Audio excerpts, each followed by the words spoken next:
Jhagadia જીઆઈડીસીની metropolitan એક્ઝિકેમ કંપનીમાં આગનો બનાવ બનતા 15થી વધુ કામદારો દાઝી ગયા હતા।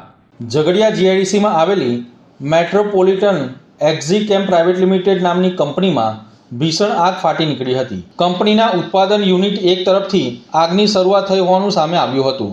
થોડા સમયમાં જ આગે વિકરાળ સ્વરૂપ ધારણ કરતા ધુમાડાના કાળા ગોટે ગોટા આકાશમાં ઊંચે ઉડતા નજરે પડ્યા હતા, જે દૂર દૂર સુધી દેખાતા હતા। ઘટનાની જાણ થતાં ઝઘડિયા ફાયર વિભાગની ટીમો તાત્કાલિક ઘટના સ્થળે દોડી આવી હતી। ફાયર બ્રિગેડ દ્વારા પાણીનો મારો ચલાવી આગ ઉપર કાબૂ મેળવવાના પ્રયાસો હાથ ધરવામાં આવ્યા હતા। આગની ગંભીરતા જોતા આસપાસની ઇન્ડસ્ટ્રીયલ યુનિટને પણ એલર્ટ કરવામાં આવ્યા હતા। આગની ઘટનામાં અંદાજે 15થી 16 જેટલા કામદારો દાઝી જવા તેમજ ધુમાડાના કારણે ગંભીર રીતે ઇજાગ્રસ્ત થયા હોવાના અહેવાલ પણ સામે આવ્યા છે। ઇજાગ્રસ્તોને તાત્કાલિક સારવાર માટે નજીકની હોસ્પિટલ ખાતે ખસેડવામાં આવ્યા હતા, જ્યારે ગંભીર હાલત ધરાવતા કેટલાક કામદારોને અંકલેશ્વર તથા જિલ્લા બહારની વિશેષ હોસ્પિટલોમાં રેફર કરવામાં આવ્યા હતા।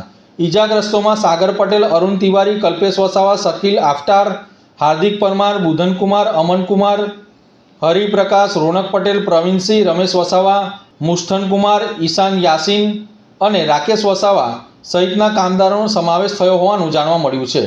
ઉલ્લેખનીય છે કે આટલી મોટી કંપનીમાં આગ લાગવાનો જે બનાવ બન્યો છે તેમાં કામદારો કંપનીના યુનિટ 1 થી ગેટ સુધી ઇજાગ્રસ્ત અને કપડાં સળગી ગયેલી તેમજ શરીરે દાઝી ગયેલી હાલતમાં સિક્યુરિટી ગેટ સુધી દોડી આવતા જોવા મળ્યા હતા, જેમાં એક વિડીયોમાં કામદાર એમ્બ્યુલન્સ બોલાવવા માટે કહી રહ્યો હોવાનું સંભળાય છે કે એટલે સારવાર માટે આવી પરિસ્થિતિમાં રાહ જોવી પડે, જે સુરક્ષા વ્યવસ્થા અને ઇન્ડસ્ટ્રીયલ સેફ્ટીના વિષય પર સવાલો ઊભા કરે છે। પ્રાથમિક અંદાજ મુજબ કેમિકલ પ્રક્રિયા દરમિયાન ટેકનિકલ ખામી થવા અથવા રાસાયણિક પ્રક્રિયાના કારણે આગ લાગી હોવાની સંભાવના વ્યક્ત કરવામાં આવી રહી છે।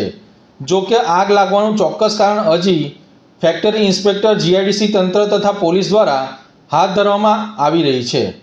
કંપની સંચાલકોના જણાવ્યા મુજબ મિથેનોલમાંથી આગ લાગી વકરી હતી। આગની ઘટનાના પગલે ઉદ્યોગ વિસ્તારમાં સલામતીના ધોરણો, ફાયર સેફ્ટી સિસ્ટમ અને ઇમરજન્સી વ્યવસ્થાઓ અંગે ફરી મોટા પ્રશ્નો ઊભા થયા છે।